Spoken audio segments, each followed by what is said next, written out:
Hey everybody. So yeah, I had to go and get my dog's nails done. I was gonna give her a bath, but it's too cold out. It's really actually not that cold out today because it's like in the 40s or 50 degrees, so it's all slushy.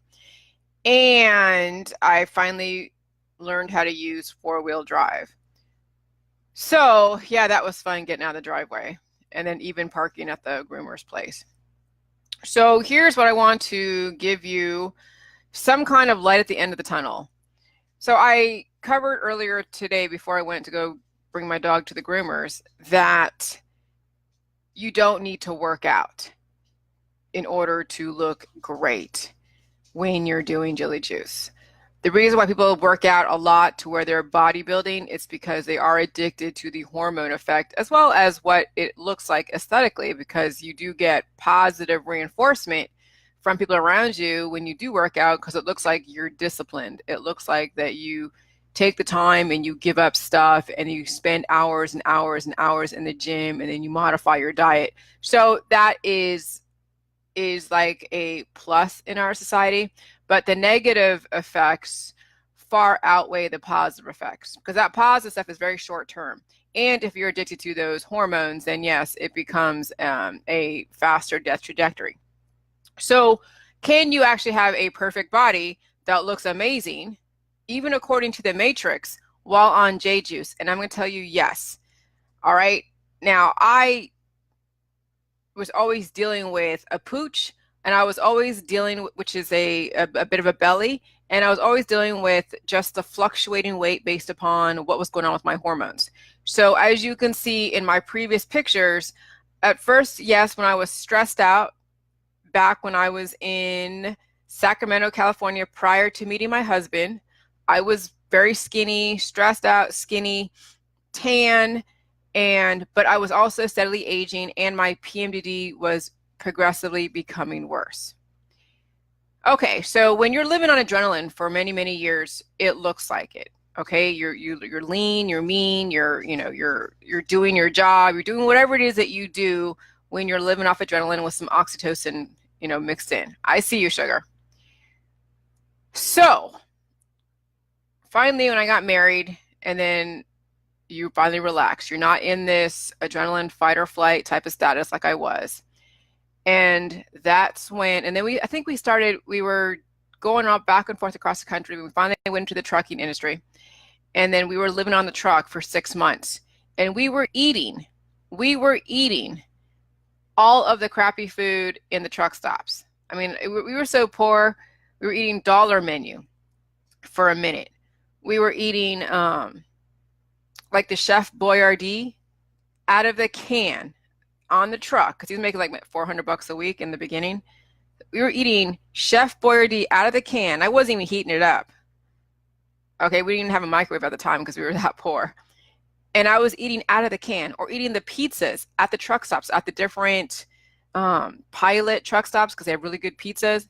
And so on that truck, we were eating crap.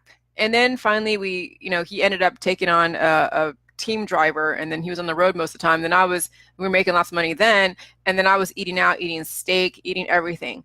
So I started blowing up. Maybe if you go back to a few years ago, back in like 2012, 2013, you'll see what I look like.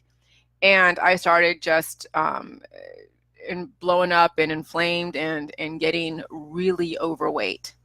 And it came to a head right before the protocol. So as soon as I got on the protocol, I lost all the water weight, shrunk my fat cells. I started seeing my body change. And you wouldn't dare see me get into a bikini 2 or 3 years ago. Now, mind you, I've been married to my husband since 9/24/2011. That's our anniversary date. So I was skinny at one point. And then as I got into, as we married and everything and we're relaxing and I'm not in fight or flight, then all of a sudden, and all of this weight started packing on. And I wouldn't wear a bikini at all. Even when we were in Miami during my birthday, prior to getting married, I wouldn't wear a bikini. Well, just last year or a year before, I wore a bikini. I dared myself, and I looked great. I looked great. No, I don't have the cut, no, but everything was proportional. I had no extra weight here, no extra weight there. Nothing was out of line. and even the some of the veins, some of the varicose veins, they disappeared. Because I remember I got those because I was in the military carrying really, really heavy packs on my back, and that puts a lot of stress on your legs, and then it creates, bulging veins. So yeah, so that's what I'm saying. This is what you guys have in your future if you just stick with it. I can't tell you when you're going to be proportionate or proportional to your size. I can't tell you when, but you won't have to work out. You won't have to starve yourself. You can eat whatever you want. And as long as you're taking in the nutrients, it's going to distribute everything perfectly. Your hormones will be in balance. The reason why people are overweight is because they have a hormonal imbalance. The reason why people are underweight and malnourished because they have a hormonal imbalance. Right, Dottie? Yeah, truck stop food was horrible. Okay, so once you get your hormones in balance, you're not going to have this overabundance of anything. You're going to see that the weight's going to drop off. You're going to see you don't need to get even like fake plastic surgery. People are getting like their noses done and their eyebrows done or something, or doing pulls on their face. You won't even need to do plastic surgery. You won't even need to do boob jobs. Okay? The reason why people get all this plastic surgery is because they have hormonal imbalances that stretch their skin in different ways, and it looks kind of crazy. So they go see these crazy plastic surgeons and get all this stuff shoved in them. And then it turns into a mess later on. That's where the whole thing with botched, on TV came from. My 600-pound life is a hormonal imbalance. People say, "Oh, it's their fault because they're eating. They shouldn't be eating stuff, and they're eating. They're undisciplined." And it's that we make the victims wrong in a lot of ways. Yeah, they do have some responsibility, but just merely changing your diet out there doesn't really work for a lot of people. And it may give you superficial changes, but it doesn't get to the root cause, doesn't get to the cellular level. So it's no different than just quitting an addiction cold turkey without supporting it. That's why we don't really quit things cold turkey on this protocol unless you really truly want to. You have to be able to support and transition. In the beginnings, I didn't know how this all was going to play out when I first rolled out this protocol.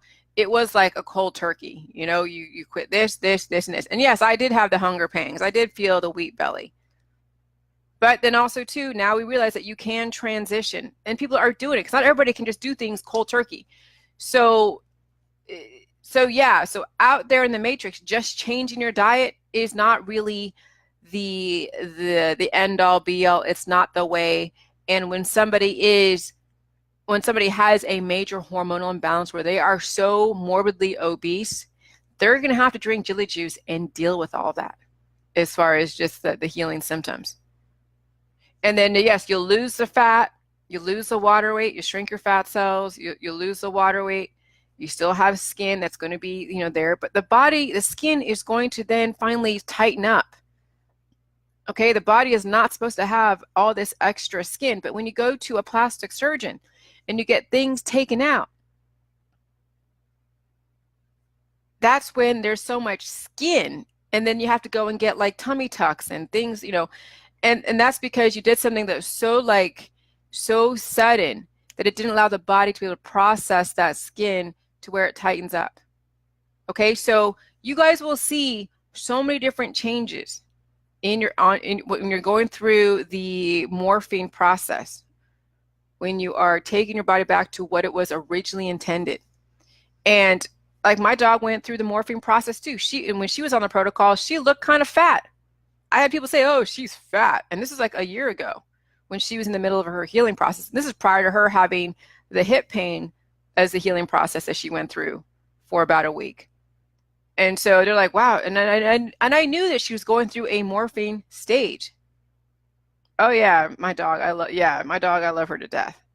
And so, you're going to see fluctuations in what you look like, what you feel, what you crave during this whole process. But eventually you will reach that perfection point. You won't need to go and work out or go on diets or do anything. All you need to do is take in the nutrition, and it will level out your hormones to where your mind or your body, your mind, and then your spirit will all be aligned.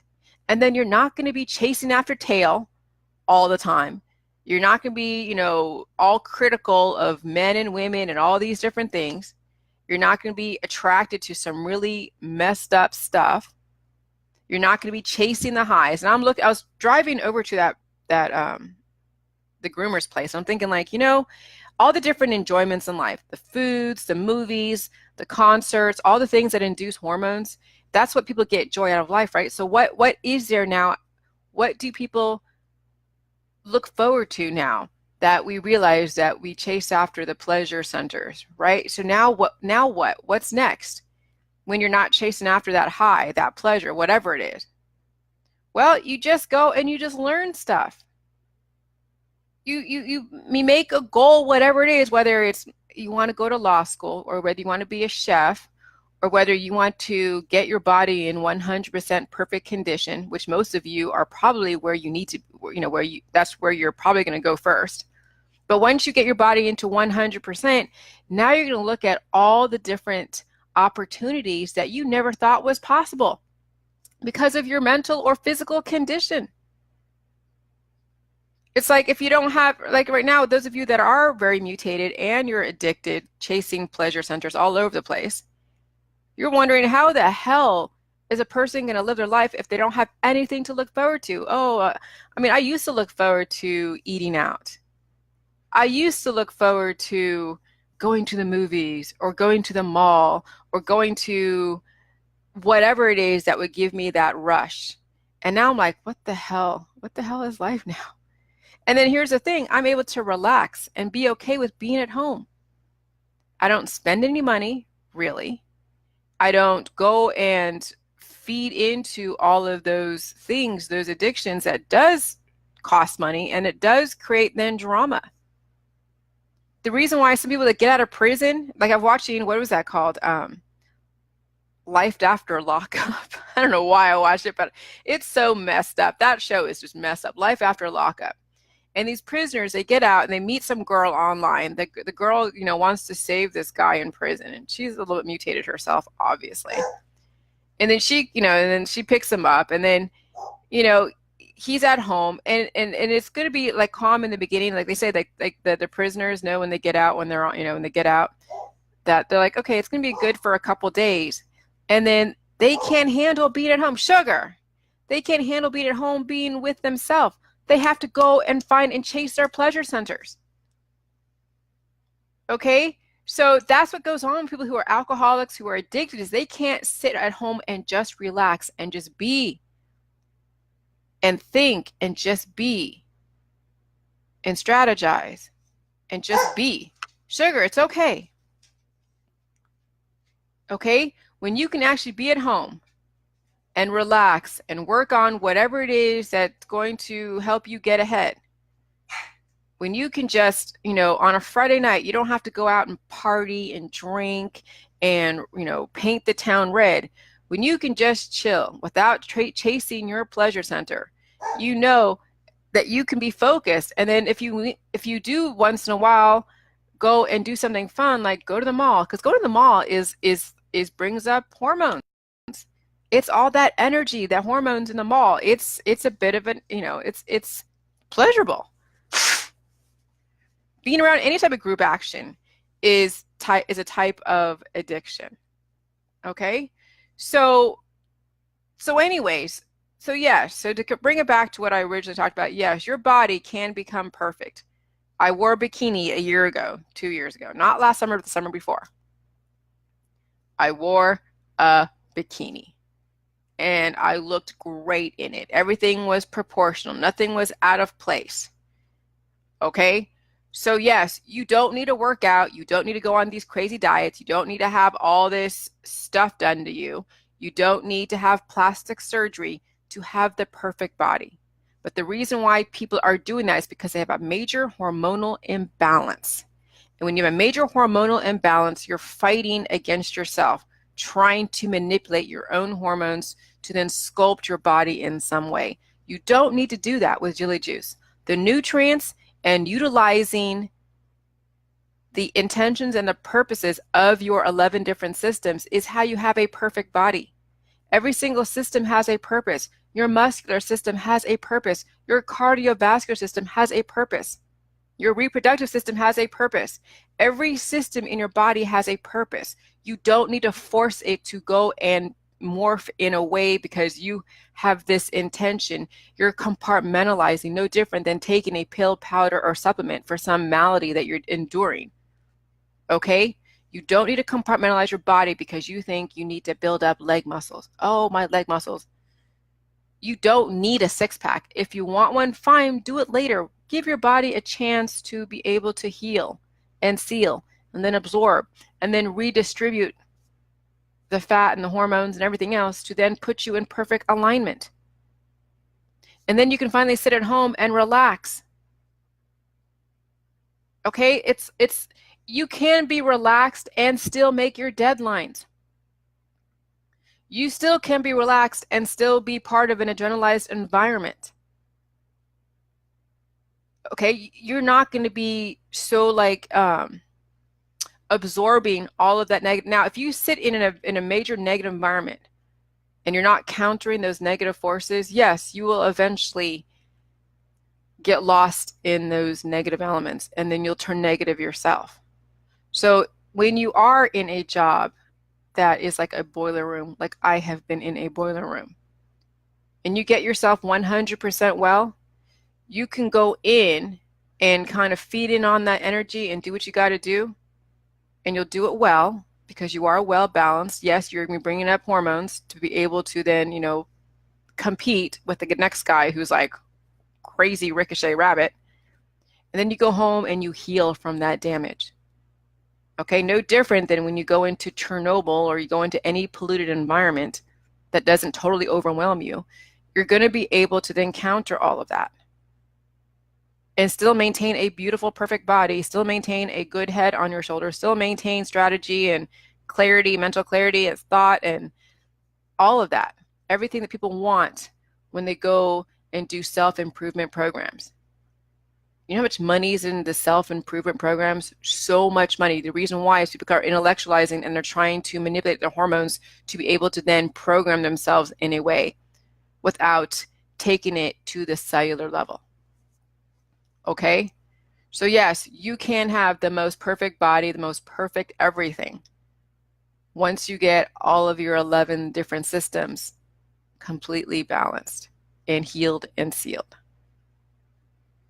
Okay, so that's all I got to say. I'm going to do my thing, but I wanted to bring that up. And also, too, if I add you as a friend because you're a friend of a friend, and I'm fine with that. If you're a friend of a friend and I see that you're a friend of a friend and it's a new person as a friend of a friend, don't private message me. When someone private message me, as soon as I add them as a friend or accept their friend request, I will immediately block the messenger and unfriend you. Because I have no idea, first of all, what your intentions are, number one. Number two, I don't need to be, harassed or picked up on or anything like that. Private messenger is very invasive. For those of you that don't understand social media, private messenger is super invasive. It is like, it's annoying as hell. The reason why I have it is because people are on the protocol. They're giving me testimonies. That's why I have it. And I have family and friends here in real life that I do interact with. But if you're a perfect stranger, there should be no reason why you should be private messaging me at all whatsoever. If it's about the protocol, then go to my website and you read my timeline, because I do say on my timeline, I do not like private messages. I do not just talk to people on private messenger as if it was like, no, that's too much energy and too much hormones. I want to conserve my energy. You got to earn getting my hormones and my energy. So what do? I give you guys my energy through Facebook, and I give you my website, and there's a place to ask the questions. There's a place to buy the book, to read about what my whole protocol is, and there's a place to do all of that. Everything I do channel for a specific reason. And with someone that is relatively infamous or famous, they don't want to be receiving a 50 million private messages from people who, yeah, maybe trying to be friendly, but that's not where my head's at. I'm not trying to be friendly through private messenger. I can be friendly through Facebook. But you'll never see me private message anyone really unless I absolutely have to when it comes to my website. And sometimes I'll do a Facebook Live through my phone that I forget that when you have your radio dial for your story as well as the news feed, it sends it to everybody in their private messenger. And that was not my intention. So yeah, I stay away from private messenger. I really do. It's only if you absolutely have to, and if I already have an established relationship, or if it's a testimony with no questions attached, unless it's about the website as far as how to get onto it. But it's easy. Just go look at my profile. Go look at my biographical data that's on my Facebook. It gives you every single, go look at all my photos. It says, if you want to be part of the discussion forum to ask unlimited questions, send us an email with the receipt. We'll get you in there. Ask away. You will get support. But yeah. And if someone has like issues with the protocol, or they have questions about a certain scenario or a certain symptom, healing symptom, Facebook is not the place for it. Private Messenger is not the place for it. Neither is my wall. All of that gets funneled through my discussion forum that's anonymous on my website. So if I add you as a friend, or if I accept your friend request, be thankful, but don't overstep your boundaries and then start private messaging me. Okay? And I know people don't have boundaries out there. They think because I add you as a friend that now we're best friends. No, that's not it. That's a fantasy world that you have to step out of. That's the people that don't know their boundaries. Okay? And that's what's wrong in our world, is that we have so many hormonally driven people that don't know their boundaries. Now it's time to learn how to read the room and act accordingly so you can get the best reaction from people. You don't want to trigger anybody. Because women on the internet, we have these weird guys messaging us. We don't know who the hell you are or why you're messaging us. It's weird. It's creepy. Men that message women unsolicited is creepy. Get that through your head, some of you men that don't know your boundaries. Okay? Understand that there's a way to communicate with women without creeping them out. And I know some of you women have dealt with that. All right? So, and no different for some women too. Just keep it chill. Don't be creepy. All right. Or write out your intentions. Don't say, hey, dear, how are you? Who are you? Stranger danger. That's a red flag to me. I can see where this is going, not going there. Okay? So, let that be a communication to somebody today that did that to me today. And I'm like, oh, okay, no, I'm not going there. So this is where you establish your boundaries as a woman. You don't placate to somebody that has weird intentions or you don't know what they are. And I block Messenger. People that do that, I block Messenger, especially when they don't listen to what I say. They're like, hey, stop private messaging me, and then they keep PMing me. And then I'm like, okay, so I'll block you on Messenger, but I'll keep you as a Facebook friend. But then I don't know if you're going to say something on Facebook that's going to be weird too. So then I just like, you know what? And then if they are able to, if they're able to write on my wall because we have mutual friends and they overstep that boundary, then that's when I block. So there is definitely a succession, and I give people chances to warn them, okay, this is how you communicate with me. All right, I got to go, but I just want to give you that heads up, and you guys have an amazing day, okay? Talk to you later. Bye.